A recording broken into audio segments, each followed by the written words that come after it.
Mike Farrar, first of all, let me just start by thanking you on behalf of the Nuffield Trust and the Commonwealth Fund for taking part in this interview. Now, obviously there's been a great deal of interest globally in the fact that the NHS is having yet another reform. I wondered if you could just set out what the kind of key ambitions of the government's Health and Social Care Act are, in your opinion. Yeah, I think the reforms have four key elements to them. The first is to try and get a much stronger clinical influence over commissioning decisions. As resources get tight, very important to spend them wisely, and the opportunity to have GPs lead commissioning, the purchasing of healthcare, if I put it like that, as the major payers. That's one of the most significant elements of the reform. The second, perhaps more controversial, is to try and change the balance around the way that our providers operate.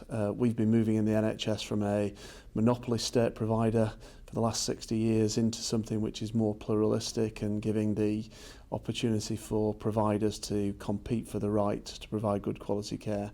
And I think there's a further move in that direction. I don't think it's quite as bold perhaps as the government first intended, but through the political process that followed the passage of the bill, we've certainly seen some movement in the direction of greater competition for the right to provide care and hopefully a drive up of quality. And then the third area is really to make sure that there's better transparency, better information to enable people to understand what's going on in the healthcare system, particularly to make it more accountable. And I guess the final point that many people perhaps have overlooked is the opportunity to do things differently around managing demand. So creating health and wellbeing boards, putting the resources to local authorities, which means that they've got the ability to align health service spend with that of tackling the wider determinants of health like housing, poverty, regeneration of communities. So I think at least at the point of principle, those four elements are in play.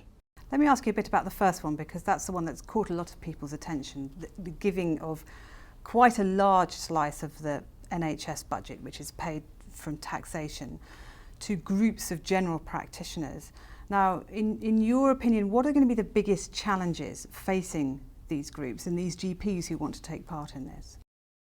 I think there's a wonderful logic to doing this, because essentially every time GPs write the prescription or make the referral, they are effectively committing resources and therefore aligning accountability for the commitment of resources with the responsibility is always sensible, and that would work in any industry. I think the issue that they will face is that the perspective that GPs have is a primary care perspective based on individual patients that they know. And I think what they'll do is quite a lot of what I would call micro purchasing or micro commissioning. What I mean by that is that they'll look at individual pathways. They'll think, do we need a physiotherapist rather than an orthopaedic referral? Could we manage the money better by tackling that problem ourselves rather than making a referral into the hospitals? Now that may well add value. It might create opportunities, but there'll be small pockets of benefit. And of course, the way in which we're going to be able to live without the massive influx of resources that we've enjoyed over the last 10 years, in other words, spending every pound slightly better, is that you have to help the provider side then effectively respond to those, to capitalise on those small pockets of benefit by purchasing care differently. And that's going to be a great challenge for our primary care physicians as they start to commission care. They'll take out the small pockets, but will that be aggregated sufficiently for providers to be able to take out big fixed costs?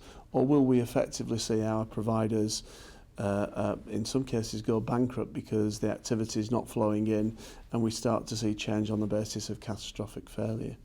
And what, at the moment, is the reaction of providers? Because, as you say, potentially these family physicians, these GPs, control a large part of the budget, and they're controlling the flow of money into hospital providers. But traditionally hospital providers have been very powerful and have been actually difficult for purchasers to control. What's the mood at the moment? Are people in hospitals feeling potentially a bit under pressure?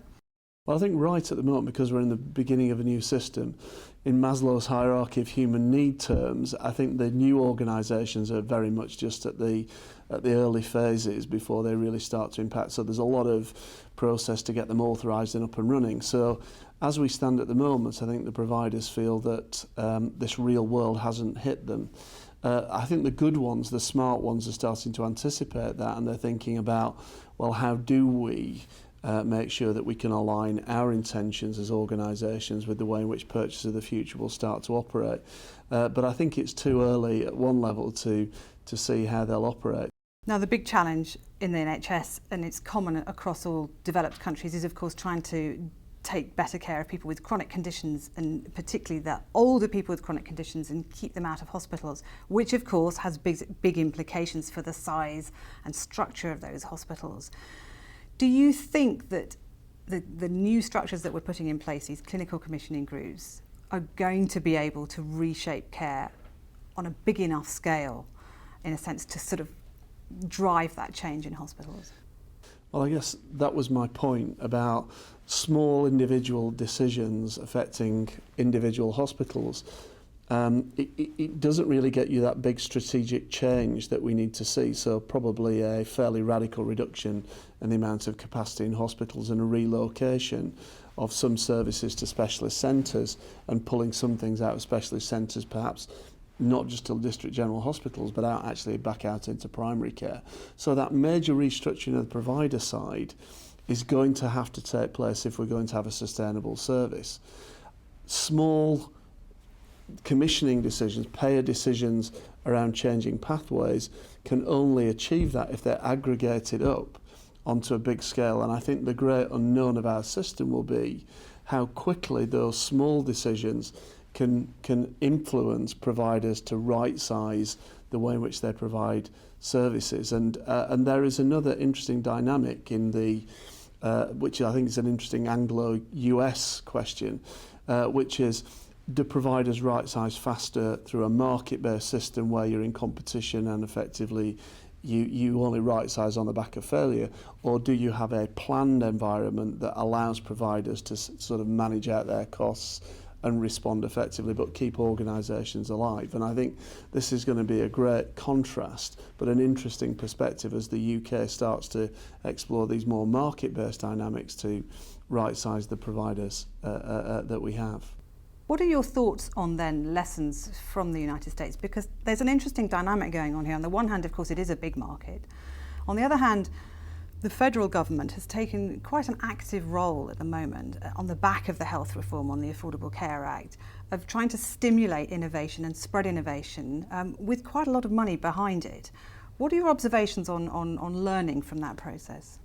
Well, I do think it's interesting. For many years I've been working with colleagues in the United States, and there was always a sense in which the United States was drifting perhaps towards the NHS in some ways, and that the NHS was drifting towards the US in some ways. And I guess that we are starting to meet somewhere in the middle a little in our aspirations. So I was very impressed with the Medicare, Medicaid, CMS resources that have been put into the innovation and the kind of opportunity that it gives to roll out at scale. Because I do think that the American system has been characterised, in my experience, by some brilliant systems in some parts of the country, but ones that weren't so good in others. And of course, the NHS was kind of characterised by having relatively average sorts of services, but available everywhere. And I guess what we are looking at is how those two systems move towards trying to incentivise the best becoming more universally available. And the UK trying to introduce some elements of competition to get there, and the US trying to introduce some measures of standardisation by spreading best practice. So I think we're still on that road to sort of that middle ground of how do you get the best of both systems. Mike Farrar, thank you very much for talking to us.